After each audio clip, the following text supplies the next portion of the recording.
Can you change our police department? Because every time my little black boy encounters a police, I think one or two things is going to happen. That my child will lose his liberty and go to prison, or that my child will die.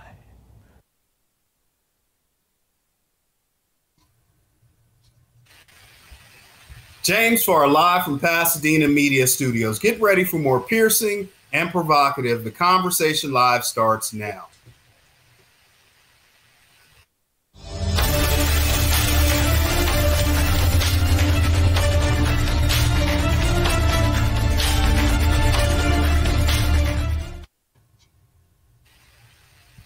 And welcome to another episode of The Conversation Live. The Conversation Live focuses on social justice, restorative justice, inclusion, and equality. Coming up today, Deputy Chief Cheryl Moody is in the seat, and we're going to have a critical and possibly uncomfortable conversation. I want to talk a little bit with Deputy Chief Moody about her background. She's literally one heartbeat away from running the Pasadena Police Department. Also, we want to talk about police culture. I want to confront the issue of racial bias within policing. Also, we'll talk about Pasadena police use of force, police oversight, as well as defunding the police. But first, let's meet Cheryl. Let's roll in this video, Jared, and we'll catch up with Cheryl on the other side of it.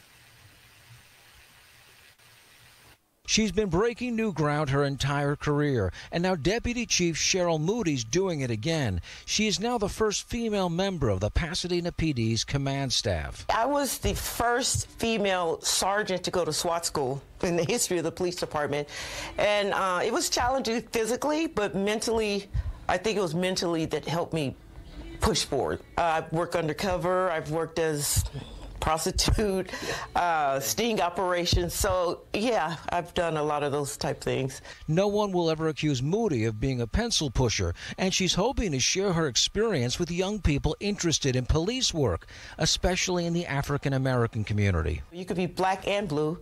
Being a part of law enforcement and being an African American can be a good thing.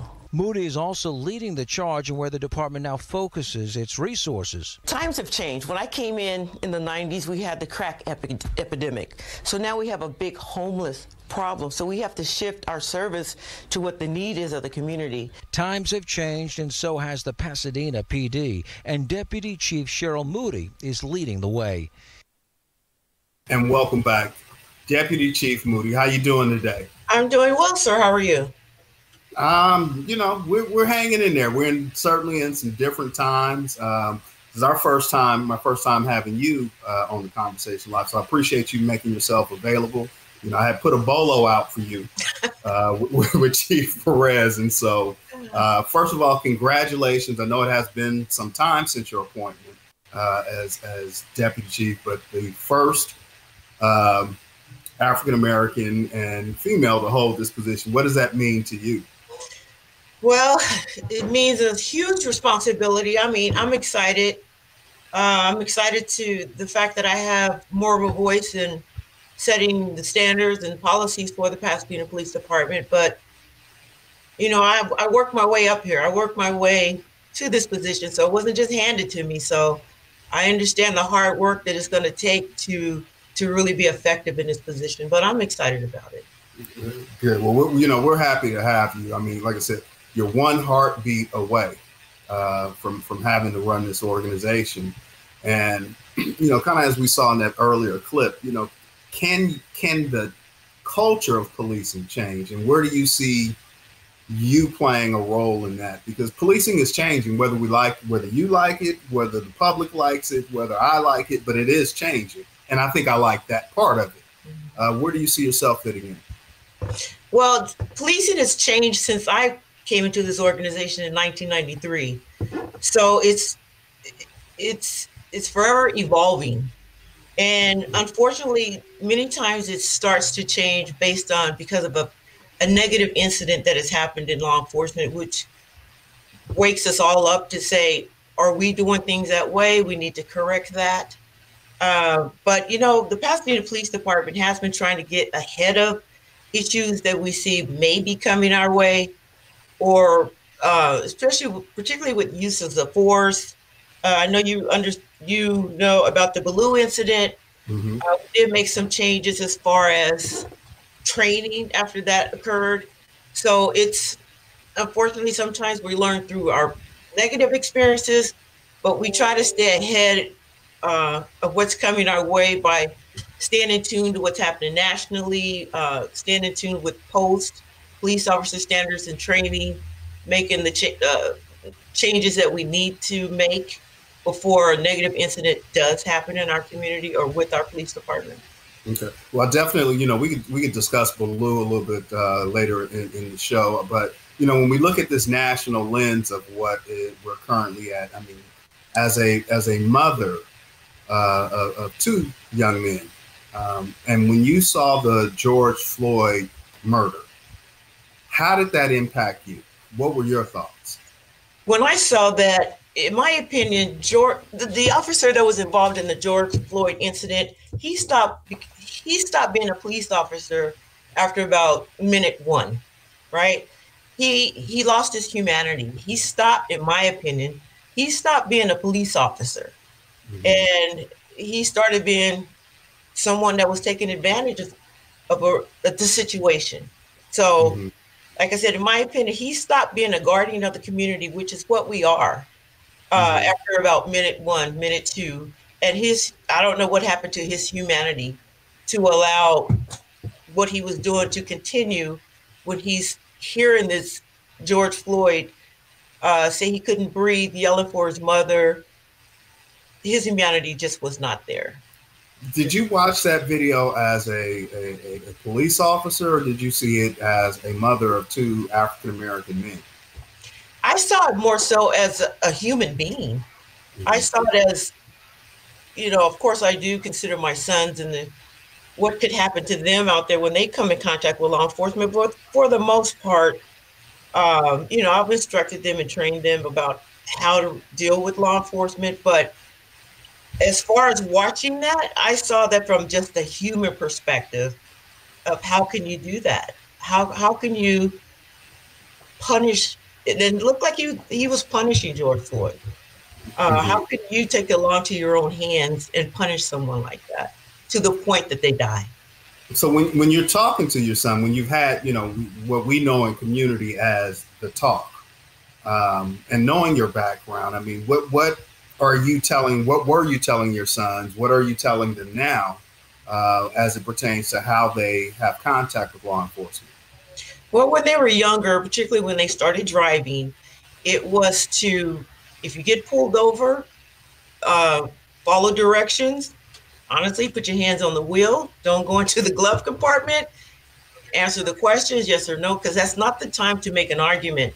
That's not the time to try to fight the system. You do that afterwards. So you cooperate, and if we need to file a complaint later on your treatment or however way the stop went, we can do that. But at the time, that's not the time to do it during the traffic stop. Okay. Let me check in real quick. You're watching The Conversation Live. The Conversation Live focuses on social justice, restorative justice, inclusion, and equality. My guest today is Deputy Chief Cheryl Moody, and she's with the Pasadena Police Department. And I've been looking forward to having this conversation with her. There are a lot of things that are happening right here in our city with our police department. One of the things that comes up quite often, Cheryl, is racial bias. And Chief Perez had asked me, had I ever done implicit bias training, which I have, but did a little bit of research, and I kind of wanted to understand from the lens of law enforcement whether or not they feel that it's an effective tool. So I learned about some officers in Arizona, Mesa, Arizona, to be specific. And let's roll in this clip, Jared, and then we'll get Cheryl's reaction on the other side. Implicit bias training, has it worked? No. You don't think it worked? The training itself, the content, was the absolute worst training I've ever had. These are current Mesa, Arizona police officers. They are both white. We agreed to hide their faces and alter their voices so that they can speak freely. And you have to make a decision like that. This is their department's implicit bias training. So there's research that has documented implicit biases, and they've linked it to Ethnicity and race is one. They are taught how to recognize and minimize negative impacts that hidden biases can have on their jobs. People are inclined to stereotype black individuals as more aggressive. All right, so what do you think the agenda is? Reinforcing that the police are racist, but specifically the white male police are racist. There's nothing that those officers did that was outside of the training that they had received. That Robert Johnson video, is that what you're taught to do? We're taught to handle the situation. Was that handling the situation, or was that excessive force? That was handling the situation.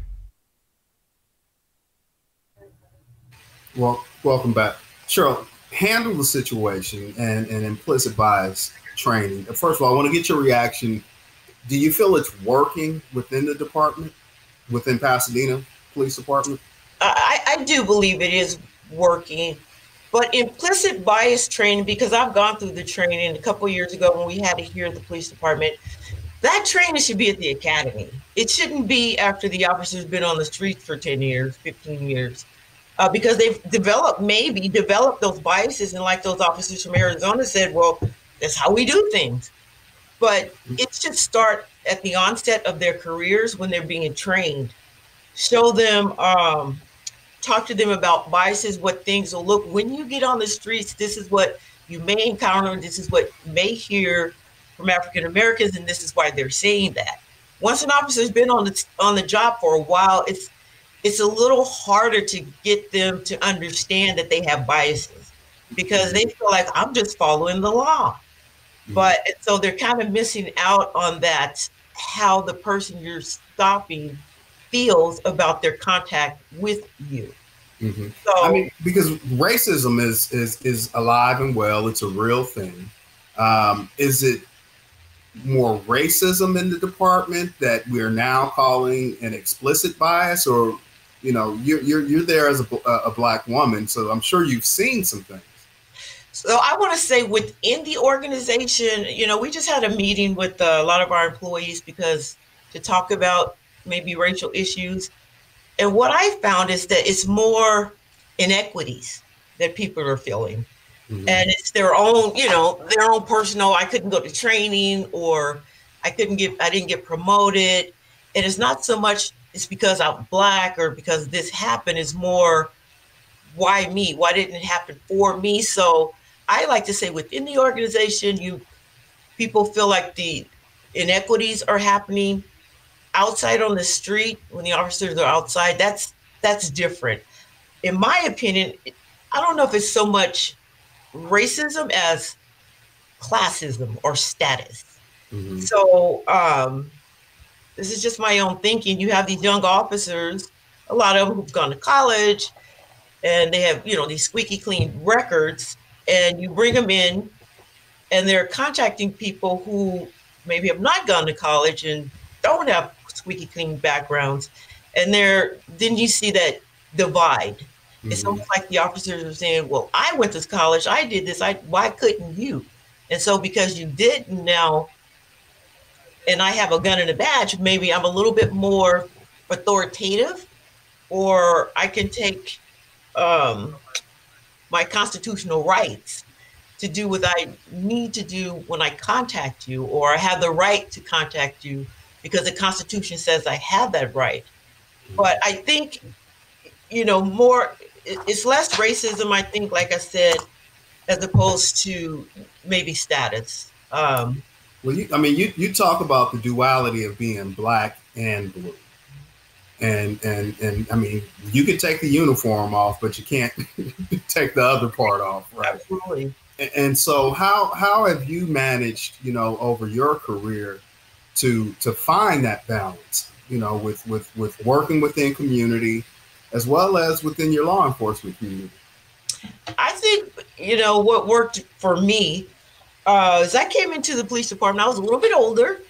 I was a divorced mom with 2 kids. So I had life experience, right? I was part of that. I wasn't part of that college grad. I was part of that, got credit, got to pay bills, used to talking to people in the community, used to talking to all kinds of folks, because I grew up in Long Beach on the south side of town. So I guess my maturity level allowed me to overlook by statuses. It wasn't about the status. It was about the person, the crime, the issue that I was dealing with. So I think some of it is maturity. For me, it was coming in and just knowing how to talk to people. You know, I mean, it worked. You know, and again, I want to go back into culture within policing. You know, last Friday it was reported, and since then there have been a few other articles as well as response coming out. But within the police department at the gym, there was a flag on display for the last 3 years, comic book character flag, the Punisher. And for context, folks, the Punisher is as the creator describes, a vigilante cop who administers some form of street justice. Before we talk a little bit more about that, Jared, let's roll in this next clip. This next clip, Cheryl, is of the Christopher Ballou incident. We'll be able to comment in detail. But when we think about the Punisher, this video just seems so appropriate. So, Cheryl, let's roll this in and we'll talk with the Deputy Chief on the other side. Give me your hand! Give me your hand! Give me your fucking hand! Give me your fucking hand! Give me your fucking hand! Turn around! Turn the fuck around! Turn around! Give me your hand! Okay. Stop,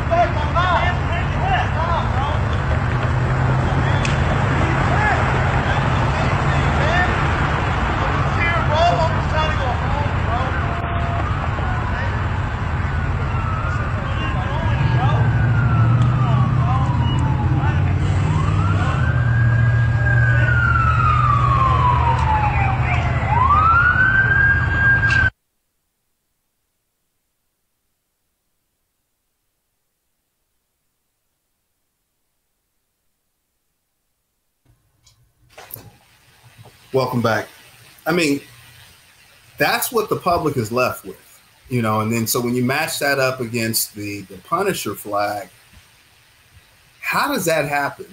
How do situations like that present itself? You mean the Ballou incident or the Ballou incident?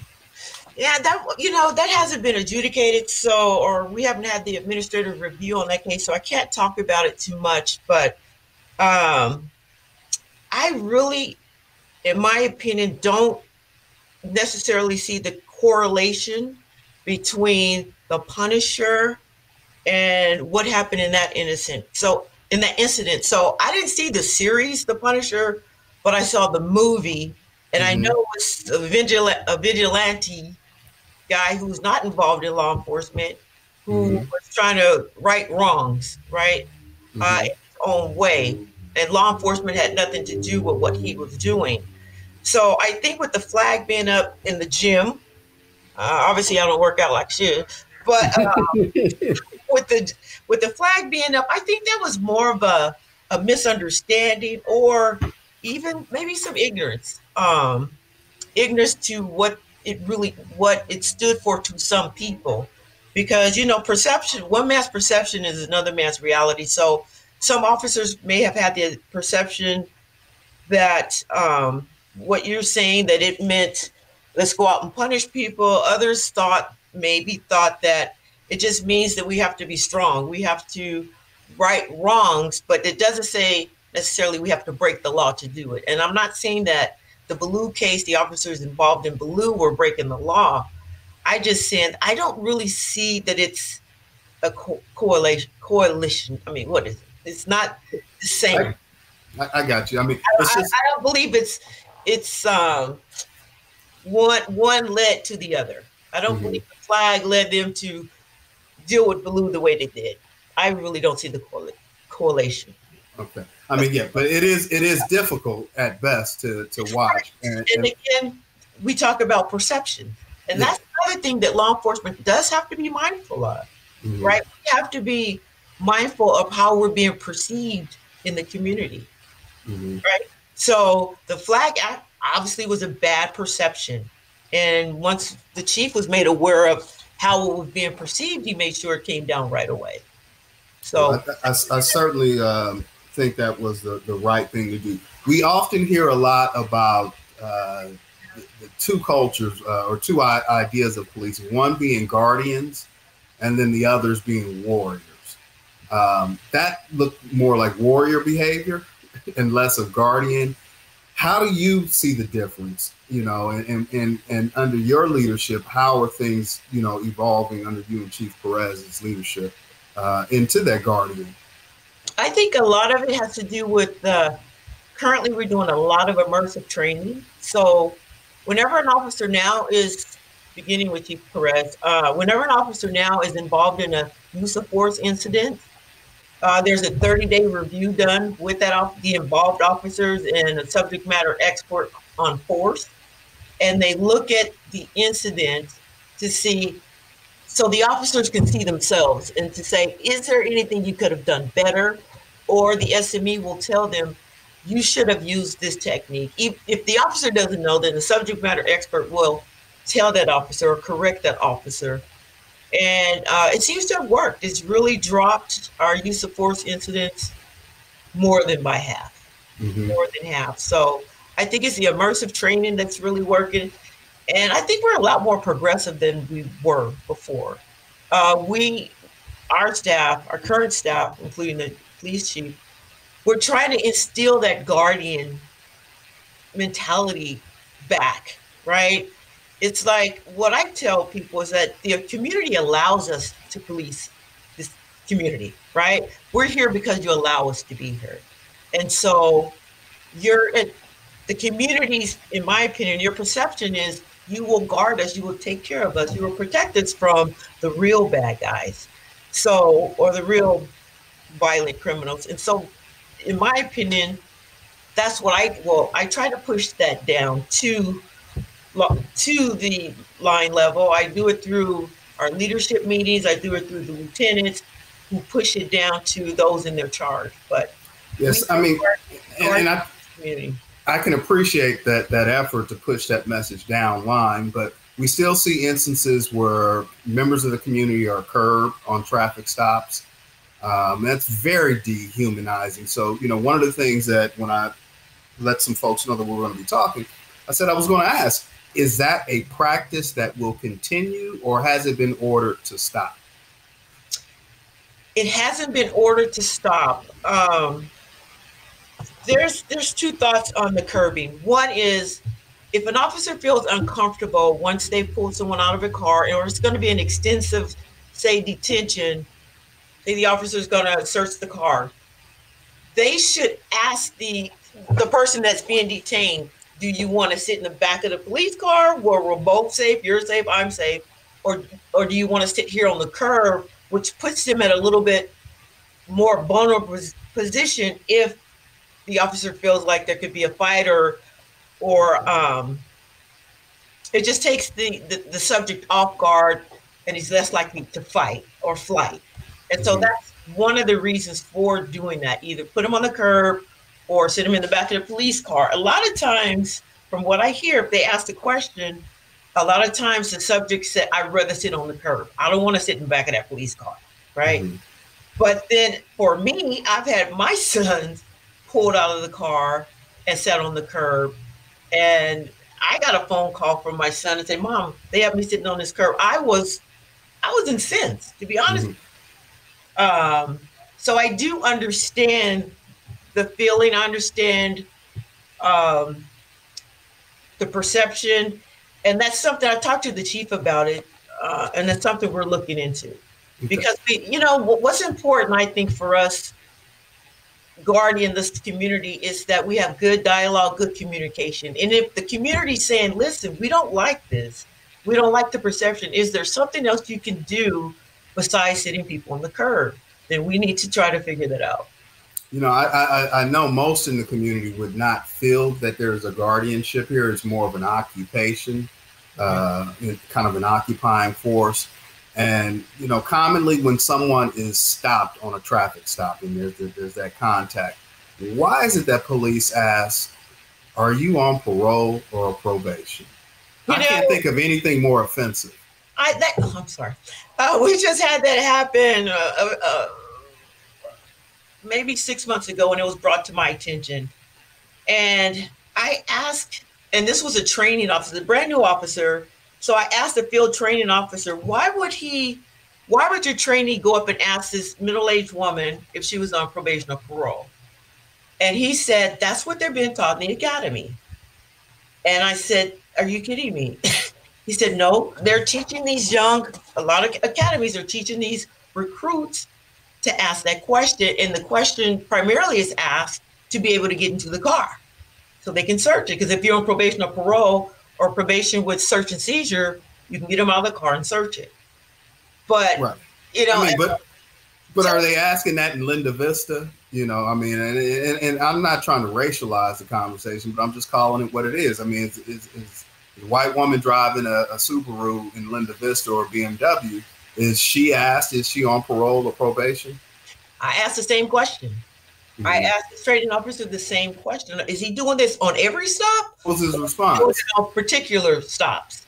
Mm-hmm. And I was told they're taught to do it on every stop, which is true or not. But I told him. Do you believe they're doing it on every stop? I only know from the complaints, those that complain. Mm-hmm. So we've been working with the field training program to say this must stop. As soon as you get them out of the academy, start working on breaking some of the bad habits that they were taught. And to me, that's a bad habit. A tenured officer knows when to ask that question. You got the guy with all the tattoos on his face, the teardrops. Now, you might ask him, but me, if I'm driving in plain clothes, you're going to ask me if I'm on probation or parole? Yeah, I'm going to get offended.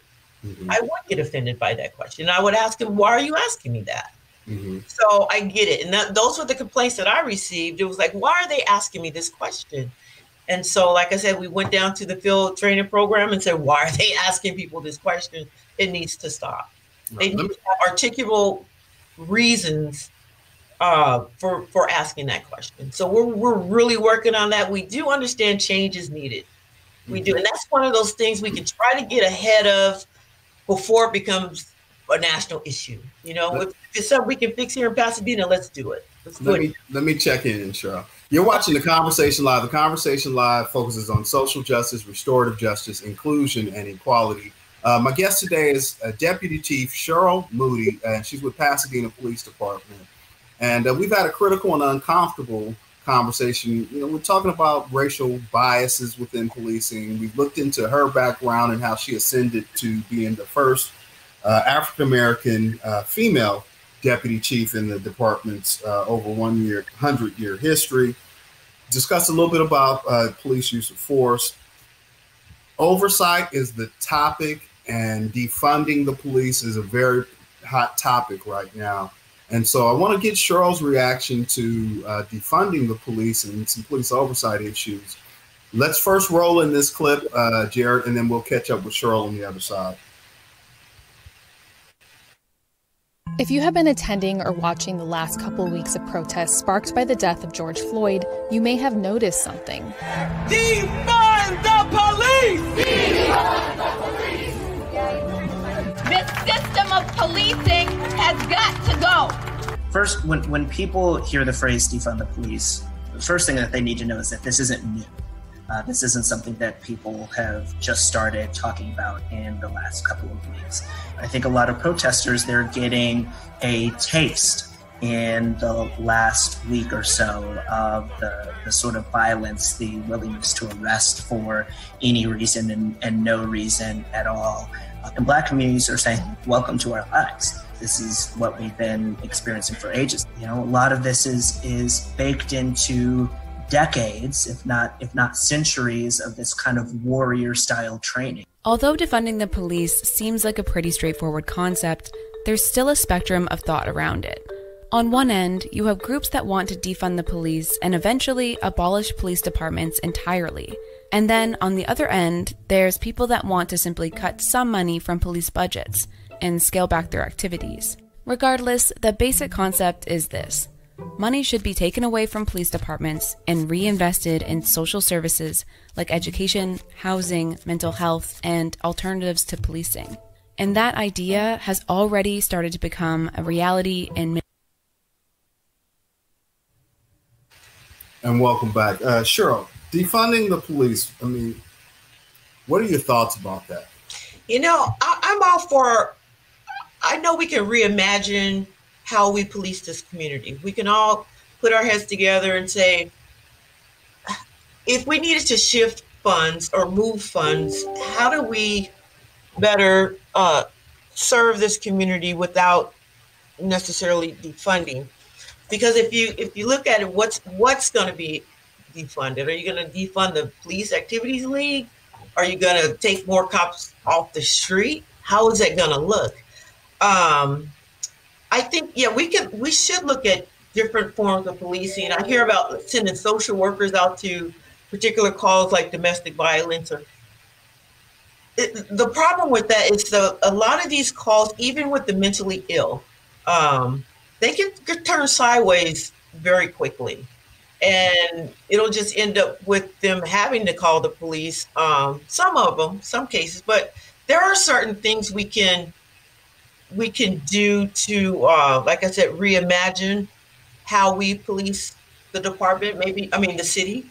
Maybe not all sworn have to respond, but we have to be careful about where we send unarmed persons who are representing the police department. We have to be very careful about that, but I'm open to looking at how we police, reimagining, changing things around. You know, the chief has already done some of that when he pulled a gang unit off the streets and brought them inside to work closely with detectives to just go after career criminals. So that was a form of reimagining how we could police the community. Mm-hmm. So we just need to keep listening to what the community has to say and look at what's happening nationally as far as how they're utilizing civilians and how they're utilizing the charitable organizations to assist us, to come in and help. I'm all for that. Well, police oversight is on the table, and our city council are taking it up right now. Ultimately, you know, whether you guys, and I say you as the department, are for it or against it, the voters, the residents, and the council are going to make that decision. But how do you feel about some form of civilian oversight? Will that impact the way your officers perform their jobs? You know, it just depends on what oversight is going to look like. You know, I imagine it that oversight will come in and work with law enforcement as well as the community and kind of be that go-between to holding people accountable, which is fine with me. I don't think the officers will stop performing or stop policing. But again, it depends on what the oversight, what it's going to look like. If it's just, you know, if it's too abrasive and too harsh toward law enforcement, you may see people wanting to retire, but I don't see that. You know, the will of the council is that they want the community better. They want a little bit more transparency through an oversight committee, and I'm fine with it. I don't think we have anything to hide. If it's just another layer of transparency, then I'm for that. But it's just how the makeup. We just have to be careful on how it looks. Is there a concern that officers will leave the department, not just retire, but maybe, you know, do a lateral transfer somewhere where the agency may not have a civilian oversight? Maybe, excuse me, not leave because another agency doesn't have it, because most agencies are going to have some form of oversight. I think if it's not handled properly, if oversight comes in and is too dogmatic, or they're less than understanding of what an officer goes through from day to day, and they're putting these harsh restrictions on them, you may find officers leaving to an agency where the oversight's a little bit more flexible. But again, I don't think we're going to have that problem with oversight in Pasadena. I really don't. Okay. We just have a few more minutes before we got to get out of here. I told you this thing goes by real fast. But when, when we're looking at it through the lens of community, and I shared this comment with Chief Perez, and I want to get your take on it. But Black men are warriors. We have to be, considering what we experience. But you also have Black men in this community that have a healthy fear of law enforcement. And there have been Black men killed by Pasadena police officers that are still on the force. What do you say to these brothers out in the community that, can help us have a better community and relationship with police? Well, it's about relationships. It's about communication. It's about, learning from one another. We've done quite a few community dialogue meetings. We need to keep those up. Personally, I think they should be done on a larger scale. Even the police department hosting its own town hall and getting as many people into meetings as possible, not just the small groups. My sons, I have 2 sons, and I want to say they have somewhat of a healthy fear of law enforcement. It's just, it's not something that is fabricated. It's evidence-based, right? It's evidence-based, and I think it goes back to listening to their fathers, their grandfathers, and the things they experienced. And so it kind of gets into their mindset that this is going to happen to me too if I get stopped by the police. So I think it's dialogue. I think it's relationships. Again, I think the more we're out there, the more we're talking to people and treating people right when we have to come in contact with them on traffic stops or different things like that to help them change that perception. And we too have to change the way possibly that we're interacting with the community. Final question, and then I'll turn it over to you, let you get the last word in. But in terms of recruitment and we often hear there's not an applicant pool from within the community. What are you guys doing to recruit young African-American, young Latino, Latinx cadets to come into policing from the community? Well, first we try to start with the cadet program. And the whole purpose of that program was to groom these young people to be law enforcement officers. And with the cadet program, we have a great variety, Blacks, white, Hispanics, female, males. But unfortunately, most of them are college students, and a lot of them are seeing that, hey, I can make more money doing something else and it's less dangerous. Mm-hmm. But as far as recruiting in the community, we do need to step it up a bit. But with the COVID, some of our recruitment has been put on the back burners, but we still have social media. We still have ways to advertise that. But for me, I know it's so important, and I was going to ask you if I could mention this. Go right ahead. Is that we need young people from this community, young adults. We need to really reach out to them to let them know this is a good career. It's an honorable career, it's a noble career.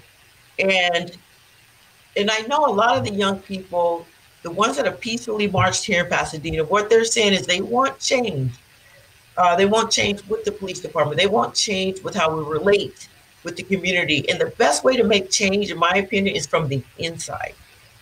Come into the department, help us to see what you see, help us to see what you want change within the community, help us to better communicate with the community. So I'm pushing it out to young people that are watching this or older people, whoever that knows someone that wants to be a law enforcement officer from this community, particularly females of color. Please call me. Feel free to call me. I'll discuss it with you personally if you need to. I'll help you get through the process. But you can call me in my office. The number is 626-744-4533. And I'd love to dialogue and talk to some of the young people to really try to encourage them to come into law enforcement. All right. Thank you, Deputy Chief. We got to get out of here. Jared is waving the flag at me. Again, you're watching the Conversation Live. Conversation Live focuses on social justice, restorative justice, inclusion, and equality. My guest today has been Deputy Chief Cheryl Moody with the Pasadena Police Department. And we've had a critical and I guess it wasn't too uncomfortable conversation. Deputy Chief, I just want to let you know, again, you are a heartbeat away from running this organization. So make sure you keep Chief Perez healthy. Yes. Because if not, we coming for you, okay? I will keep you healthy. All right. Until we have another opportunity to speak with you, as always, Agape. Thank you.